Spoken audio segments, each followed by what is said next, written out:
I'm so excited to share with you Feng Shui and the law of attraction. How are they working together?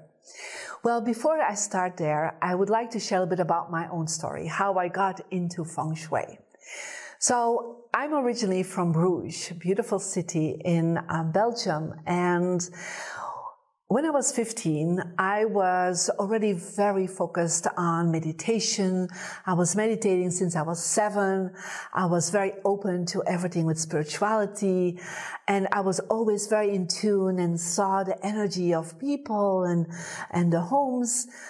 And I was like, I think already quite a role model, really trying to be grateful and to be positive and had no judgment. But when I was 15, I had a major shift in my life. I actually had, first of all, a major accident that happened to me. I was run over by a truck and I was declared dead. And so ultimately, they revived me and I was in coma for a while. And when I was in coma, I was brought to another dimension. It was a dimension of light. And there were these beautiful masters of light sitting there.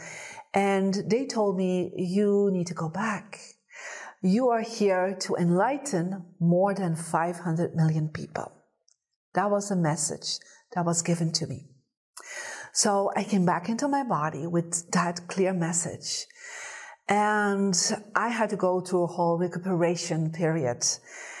But I had that message in my mind and I was saying every day, okay, I'm here to enlighten more than 500 million people.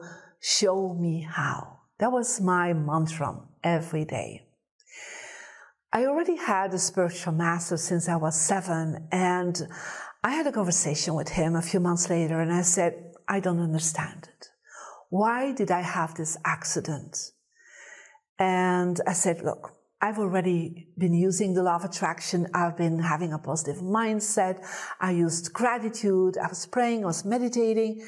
Why did that all happen to me? And he smiled and he said, Marie, you have bad Feng Shui. And I'm like, what's that? I never heard of that word. And he said, well, where you sleep has really not good Feng Shui. You need to change your bedroom. Now, I agreed I did not like my bedroom.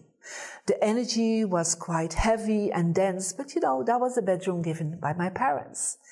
And the images that were there were actually related with my sister because that was her bedroom before she moved out of the house. She was much older. So everything that was there did not sync with me. But hey, that's what you do at that time. Modern design for teenagers at that time was not in. So I just took that over. And I found out with the basic principles he gave me that my health direction, I will talk about that later, was the sink. My success direction was the cabinet full of clutter. I was sleeping the wrong direction. And I just hated that room. I would go to sleep as late as possible. And if I could, I would read for hours because I couldn't stand the energy. So then I asked my parents, can I move to the bedroom of my brothers that already had moved out to? And so they said, yeah, go ahead. So they gave me carte blanche to decorate it. And I chose the colors orange and white because my teacher had told me that these were really positive colors for me. I did not find, at that time there were no posters I could buy.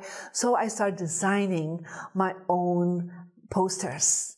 And I did hang them out and something shifted within 2 weeks. First of all, in that old bedroom, I did not have any friends. I was actually bullied at school quite heavily because they didn't like, that I was, in their eyes, a nerd. I was into mathematics and into religion, into spirituality. And so suddenly, since I moved into the new bedroom, these bullies completely stopped bullying me and they became very friendly to me.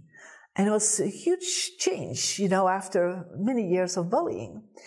And so they even became friendly and friends.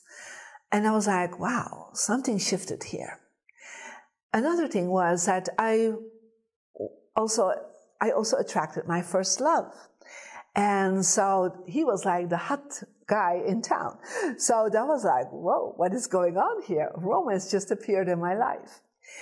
And also I got much more respect at school. I got much more possibilities that came to me to do community work.